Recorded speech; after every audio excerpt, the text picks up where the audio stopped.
Hello everyone, I welcome you from wherever you are. By name I'm Apollo John Robert, a student from Africa Renew University, doing a Master's in Business Administration. Allow me to extend my gratitude to Dr. Oltayoke Osusan, my professor. Today's presentation I'm going to take us through management theory and practices. And the main objective of this presentation is to assess my understanding ability to actually the key concepts or insights and takeaways from the entire course unit. And this is going to take us 15 to 20 minutes. And the topics of discussion are just 5. And the first one is to understand the evolution of management theory, to analyze decision-making models and their practical application, and also to explore motivation theories and their influence on employee performance. And then the second last is to highlight the importance of managing employee diversity. And then the last one is to explore or to examine the role of corporate social responsibility in modern businesses. Let's begin with topic 1, the evolution of management theories. The evolution of management theories reflects shifts in understanding the relationship between work, efficiency, and human needs. So its main focus is work, efficiency, and human needs. Classical management theories like the one of Mr. Tyler's scientific management emphasize efficiency and specialization, focusing on maximizing productivity through standardized tasks and close supervision.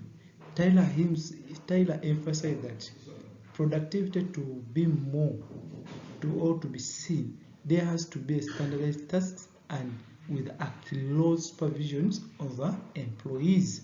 However, Henry Fayol expanded this idea with his administrative theory, outlining that the core managerial functions such as planning, organizing, and controlling, which has remained fundamental to management today, because every company, every organization, whether individual businesses, you need to plan, you need to be organized, and you need to have control over your business. However, also Elton Meyer, on his research on human relationship theory, he pioneered that through Hawthorne studies, he shifted focus from productivity to social needs of workers, revealing that attention to employee moral and group dynamics could improve performance. His theory marks the transition towards human or people-centered approach. His idea is that once employees are given attention to their social needs, productivity, performance in any organization is going to shift, and it is going to benefit the organization because employees need attention. Because once employees is given attention, his morale of work, his efficiency, his production or productivity increase because he feels welcomed in an organization. Let's look at the overview of this entire topic of evolution of management theories. Focus on efficiency, that is the scientific management, then the strategy organization, then administrative management, then the human relationship by Meyer. This is the one that focuses more on behavioral management. Then the quantitative and analytical decision making, this still falls under the scientific management, and adaptability of the situational factors, this is the contingency approach.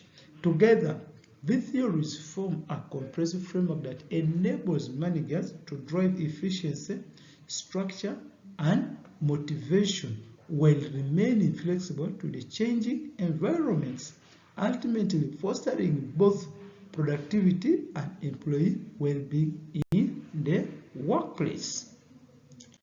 Let's go to topic 2. That's to analyze decision-making models and their practical application. Decision-making is central to a manager's role, influencing both strategic and operational success. Rational decision-making model provide a structured approach involving problem identification, data gathering, and evaluating options to make logical, objective decisions. Yeah.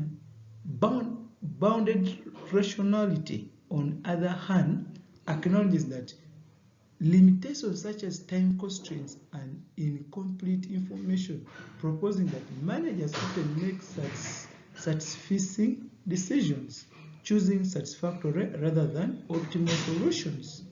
In simple terms, decision making is selecting a course of action among the alternatives. It's essential to planning and crucial for effective management and leadership. Decision making in every organization is vital, whereby its managers, it's their central of managing, of running the business or any company. They need to have a room for decision makings.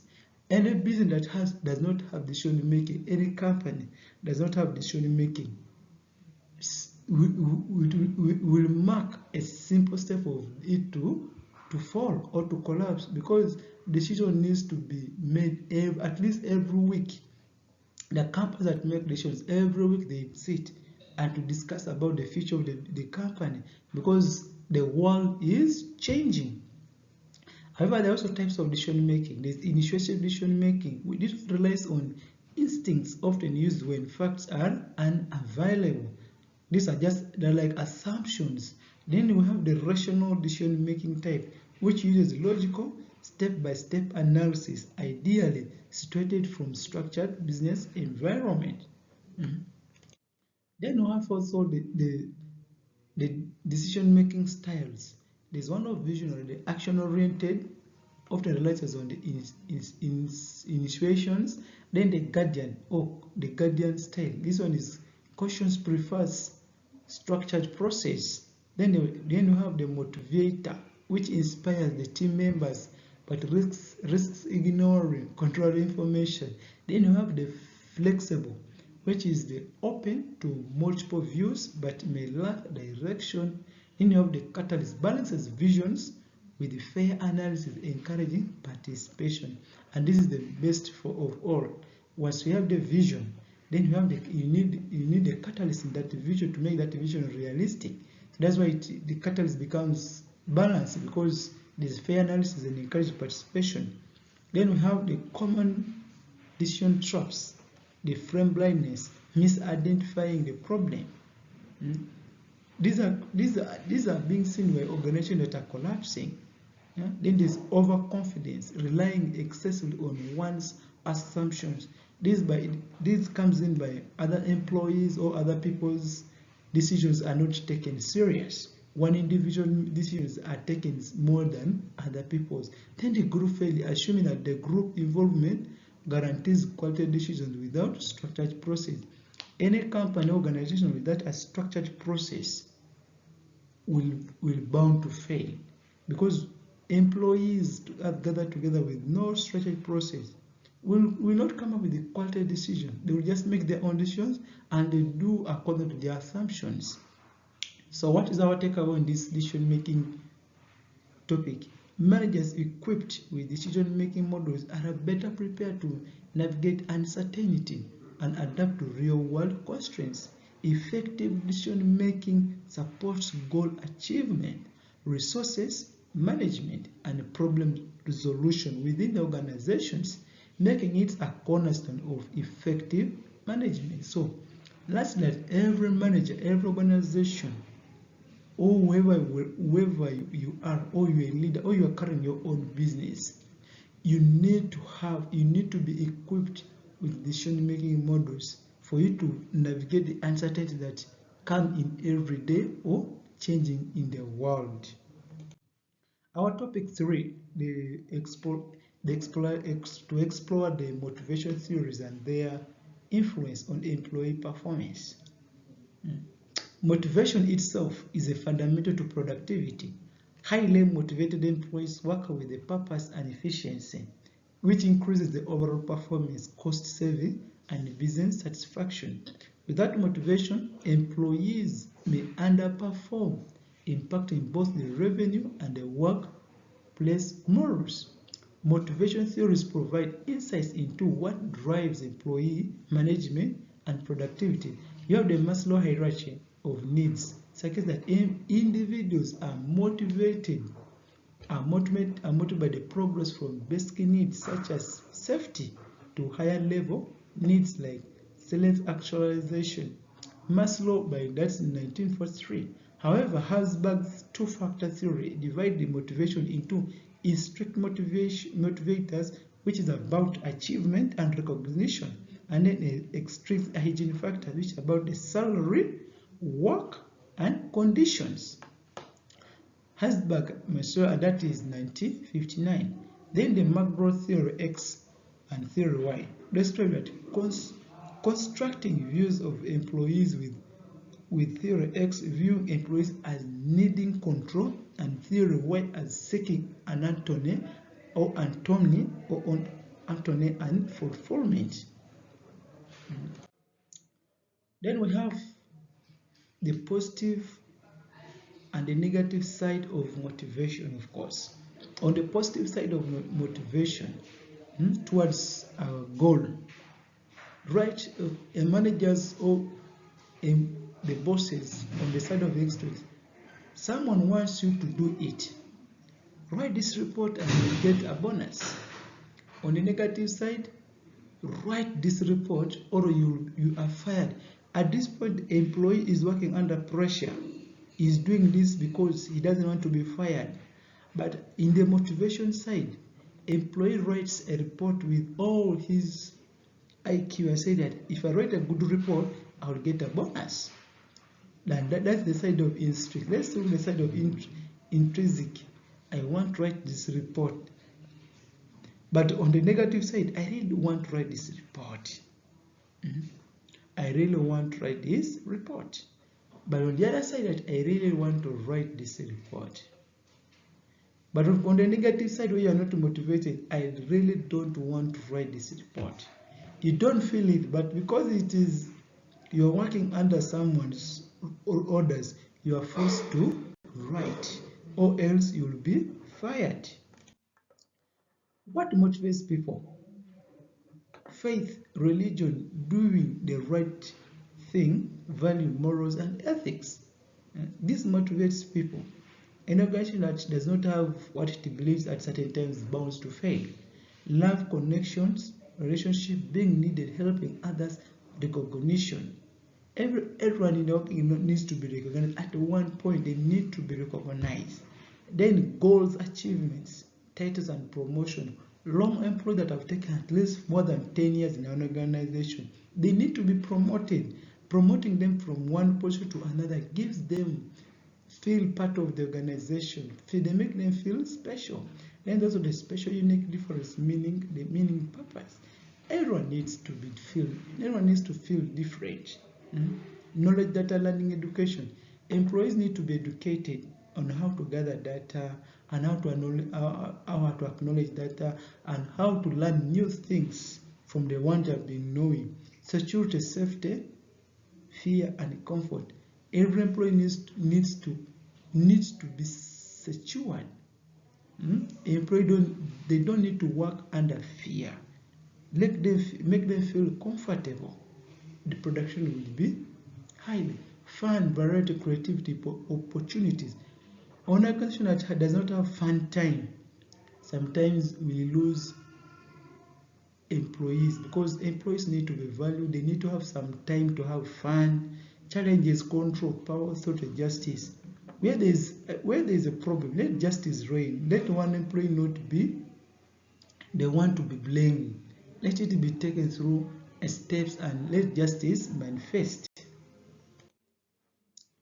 Then the Maslow's hierarchy of needs, which identifies a person's most basic needs on progressive pyramid, ending with a person's last basic needs.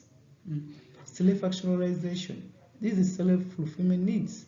Then the esteem needs, psychological needs. Every person needs this. Falls under here. However, as long as you're working in an organization. Safety needs, security and safety. Psychological needs, food, water, warmth, and rest. And these are basic needs for everyone.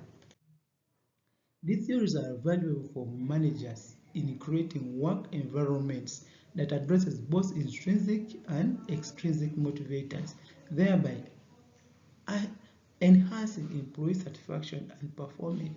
A motivated workforce contributes to higher productivity, innovation, and employee retention.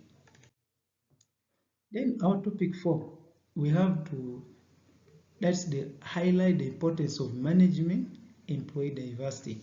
Diversity management acknowledges and values the difference among employees, including race, gender, culture, background, and experience. Effective diversity management can foster innovation, creativity, and competitive advantage. As you can see this picture, we have the Indians, we have the whites, we have the black from Africa. This is what we mean by employee diversity, where everyone is included, no matter what the race is. They feel loved. They will not be feel segregated.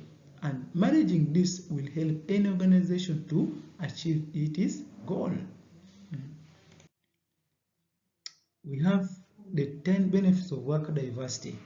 That's better decision making, high innovation, foster problem solving, variety of different perspectives, increase creativity, improved hiring results, reduce employee turnover, higher employee engagement, better company reputation.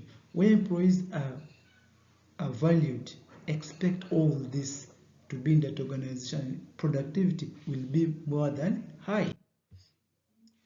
Diversity tasks, what do we bring into organization?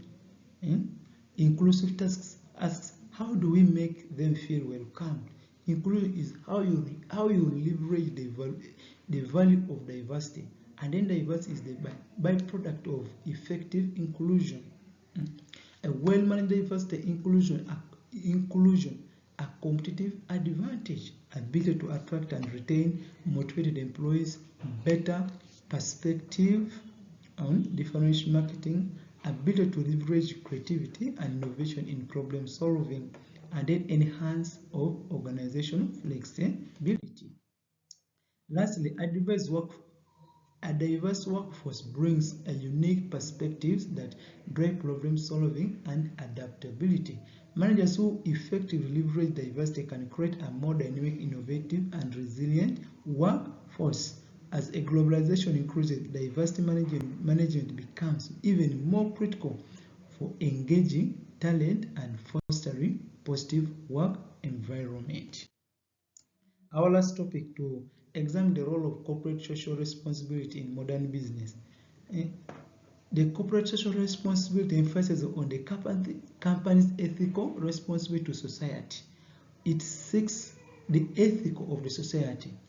Activities such as environmental initiative, community engagement, and ethical labor practices reflects a commitment to sustainable and ethical operation.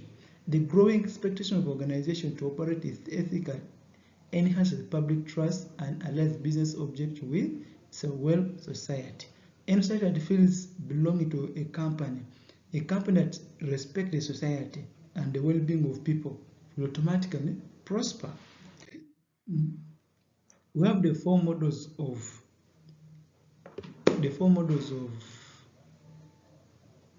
social responsibility, and the first model this model was proposed by Achille, and the first model is the philanthropic responsibility, which is desired by the society, be a good corporate citizen. Then the ethical responsibility expected by the society, do what is just, fair, and avoid harm.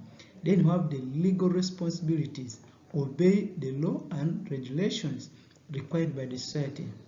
And then the economic responsibilities, be profitable, and this is required by the society also. Then the social responsibility of business towards shareholders, general public, environment, local community, government or its administrative bodies, and customer or consumers, and then employees or its workers. Then lastly, the benefits of social corporate social responsibility, winning a new business, enhancing relationship with stakeholders, attracting, retaining, and maintaining happy workforce, media interest and good reputation, and then access to funding opportunities, enhancing your influence in the industry, differentiating yourself from the competitors, saving money on energy and operate costs, and also increasing customer retention. Lastly, this topic has come to an end. We have tried to understand the evolution of management theory, managing decision-making models and their practical, also to explore motivation theories and their influence on the employee, also to highlight the importance of managing diversity, and lastly was the role of corporate responsibilities. Those are for more information. You can go and read these books and you get more information and increase on your knowledge. Thank you, and thank you everyone. And I also want to say thank you to my professor, that's Dr. Ultayo Sosun, and main as John Robert.